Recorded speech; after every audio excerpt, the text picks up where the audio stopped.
Hello everyone, welcome back to another video. So in this video, as you can tell by the title, we're going to be unboxing my new network switch. So I've never actually had a fanless smart switch before, and that's kind of one of the main reasons I'm buying this. So as I start ripping into the packaging, I'm going to talk about why I bought this. So you can probably hear my GS116E V5 in the background. The fans on that are on about half the time, and they're pretty audible, but they're not horrible. That's one of the reasons I'm buying this. It's a 16-port fanless smart switch. The other reason is that 48-port is supposed to be in my server rack, and I brought it up here because I needed a relatively quiet smart switch up here because all of my servers are in my office at the moment. So obviously I went with the Netgear GS116E. And if I move the camera a bit closer, I'm going to go ahead and find the best place to start opening this, and you can't really see it, but I'm going to cut into the plastic, and this knife is really dull. Can't really get into anything with it. So this switch does not have the PoE input on the front of it for powering this with PoE, but that's fine. I think the 8-port version and probably the 5-port have that. As I start playing a YouTube video. I muted my camera though, so you can see we have rubber feet and wall mount brackets, and I believe there are rack mount brackets in here as well. At least one of the reviews said that, but I think Amazon's reviews kind of incorporate all of the switches, including like everything in this category. So I forgot to mention also there's the wall wart power supply and a little instruction manual, so that's pretty neat. And then the final thing in the box is the switch itself. So you can see it's quite long and thin. It's kind of a weird shape, but that's fine. It's going to go in a 1U slot on my rack.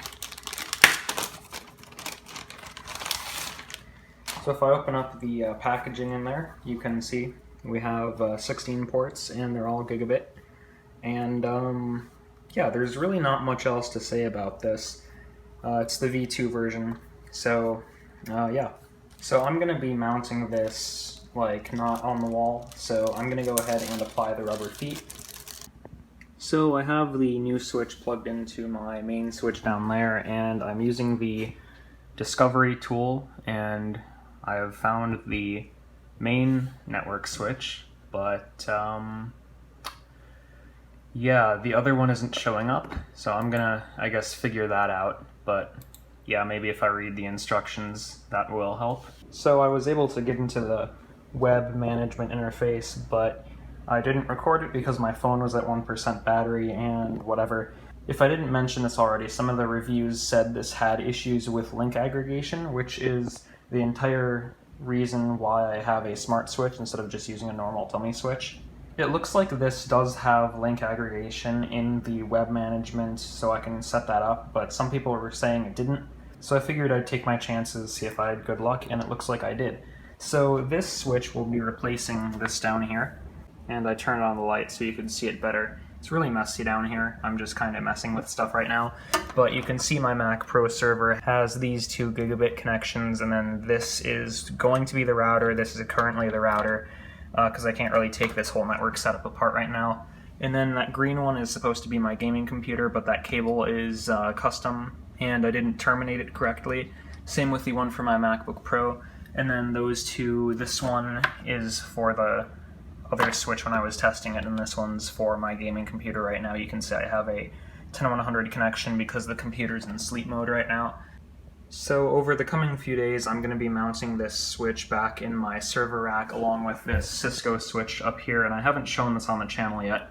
And so this 48 port I got from work for free. This was sometime in, I want to say, May. It's a 48 port GS748T.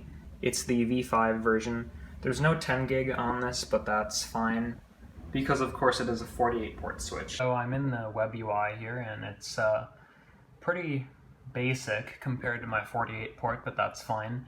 So you can see I have a link aggregation set up between ports 14 and 15 for the server, And I thought admin mode enable meant that enabled the configuration, but you have to have it set to disabled for anything to really work the way it's supposed to. So if we look down here, we can see the switch.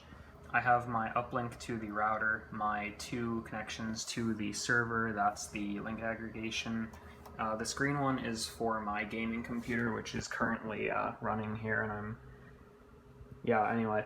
So this port 1 is going to go to the MacBook Pro setup, and then I'm probably going to have my access point / power line Ethernet adapter plugged in there for the access point, and to give myself an Ethernet connection in the basement. And then I'm not really sure what I'm going to do with the rest of the ports, but yeah, one of them is going to go to the desk on the other side of the room where my 8-port switch is for testing, and then probably one's going to go to my Mac Mini once I get that set up in here as well.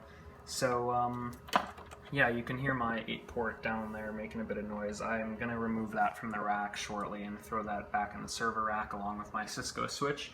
Not sure if I showed that in the video yet.